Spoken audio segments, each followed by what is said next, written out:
Good morning, everybody. Okay, so kung napapansin nyo, yes, I'm wearing a top like this. And honestly, ang tagal na sa akin ito, pero hindi ko masyadong sinusuot.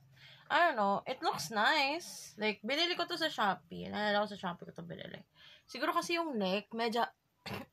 And sobrang naloloka ako recently kasi nga, nagbabalik ako sa pagpo-post ng content, diba? And I'm getting, messages from people saying, I thought you stopped. I thought you've quit being a content creator. No, I did not. Okay? Just one of the reasons why I haven't really been as active as a content creator as I was before is because of work. Like, pwede ko namang gawin. Oo. There is a way pag gusto ko. And gusto ko. It's just that my body is different. 10 years ago to now. So, like, I don't know about you, but I'm definitely not 22. I'm 35 years old, and I would prefer good quality sleep over overworking myself. Like, I already overwork myself in my job. And content creation is something that makes me happy, okay? And for me, like, creating my content really makes me happy.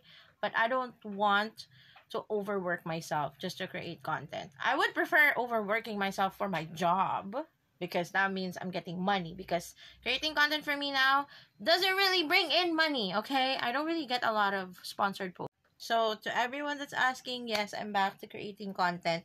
Not as regular as before, but I'll try. Okay? Kasi overwork na po ako sa work. And gusto ko gumawa lang for the fun, for the love. Kasi na-miss ko kayo, na-miss ko yung bardahan natin. Alam mo yun, na-miss ko yung binabarta ako ng mga followers ko eh. And thank you sa lahat na sobrang tuwang-tuwa na nagbabalik ako sa paggawa ng content. Kasi nga, alam mo yun, may following na rin ako eh.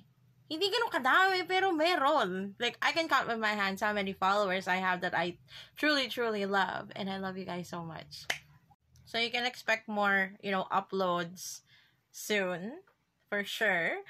Thank you. I've just checked on my TikTok. Actually, may nagsabi sa akin. And I've reached, oh my God, I reached 6,000 on TikTok. I haven't even posted in like a year on TikTok. Thank you. Thank you. Sana sa YouTube din. Or sana sa IG. Kasi TikTok ay 6K. IG ko is nasa 1,000. Yung YouTube ko is 3,000. Facebook page ko is 600. Okay, understandable yan. Kasi nga, mas ma-post ako sa main account ko. Ito yung main account ko, nag-iisa at bukod tangi. Thank you talaga. Nakakaloka.